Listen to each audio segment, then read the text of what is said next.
every night are we paradise seems so far away. Still I try to buy myself some time to get me to that place. વાણીમાં વાંસળી વાગી યોગી તારી વાણીમાં morning જય દ્વારકાધીશ. કેમ છે? આજે ફરીવાર આપણે એક નવા મજાના મસ્ત બ્લોગમાં અને ફ્રેશ બ્લોગમાં તમારું સ્વાગત છે. તો મસ્ત નાઈને ફ્રેશ થઈ ગયા છે. ઘણા માથામાં થાય છે, કોણા ન જેવું થઈ ગયું છે. ચાલો ક્લાસીસ જવાનું છે. આજે લેટ ઉઠ્યા હતા આપણે એટલા માટે માતાજીના દર્શનના બહારનું વ્યૂ તમને બતાવ્યું, સરસ મજાનું છે. અને હવે ચાલો હવે ક્લાસીસ જવા આપણે નીકળીએ.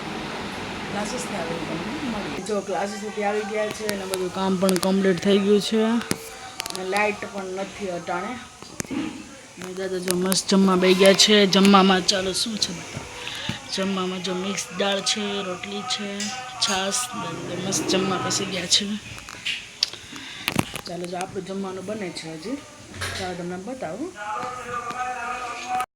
મસ્ત મજાની મિક્સ દાળ જો છે અને સાથે જો વઘારેલી ખીચડી બને છે અને મસ્ત મજાની ભાખરી લોટીમાં બને છે. સરસ મજાનું જમવા બેસી ગયા. જો ભાખરી છે, મિક્સ દાળ, વઘારેલી ખીચડી, સરસ મજાનું. ચાલો જમી લઈએ.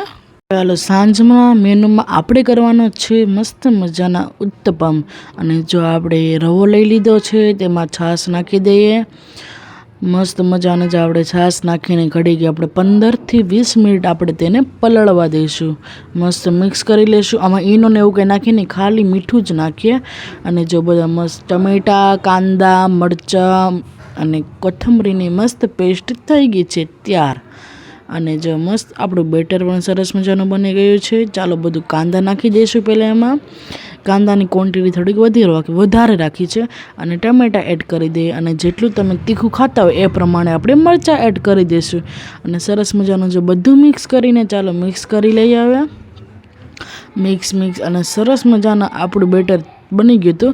અને જો આપણે નકર હે ને એવું હોય આપણે પહેલી વાર લોઢીમાં કરીએ ને ઉથલે નહીં, પણ કોને આ વખતે બેટર જેવું સરસ મજાનું બન્યું હતું ને તો પહેલી વારમાં જ ઉથલી ગયું હતું. એવા સરસ મજાના ઉત્તપમ બન્યા હતા અને બધાને બહુ જ ભાવ્યા. અને ચાલો ઉત્તપમ બનાવવાનું શરૂ કરી દઈએ. પહેલાં જો આપણે ઢોસાની લોઢી છે, આમાં થોડુંક આપણે તેલ ચોપડી લઈશું. બહુ ઓછું, બહુ નહીં, તેલવાળું બહુ નહીં, ઓછું. અને જો મસ્ત આપણે બેટર નાખી દઈએ અને મસ્ત પાથરી લઈશું. આને હે ને તમે બહુ પતલું કરશો ને તો તમને ભાવશે નહીં, અને થોડુંક સેજ જાડું હશે ને તો સરસ મજાનું લાગશે. એટલે જો આપણે મસ્ત પાથરી લીધું છે ને ઘડીક આપણે હવે ચડવા દઈશું. અને પહેલું હોય એટલે આપણે નાનું કરવાનું, પછી તો રમાટી જાય, પછી તો મોટા જવા દીધા હતા. કારણ કે એ એવડા પૂગી ન, કારણ કે આ ગરમ જ ભાવે, ઠંડા ભાવે નહીં એટલા માટે. અને જો મસ્ત આપણે જો નાખી દીધું ને તેલ પણ ઉપરથી નાખી દીધું છે અને ઘડીક આપણે ફૂલ ગેસ કરીને ચડવા દઈએ.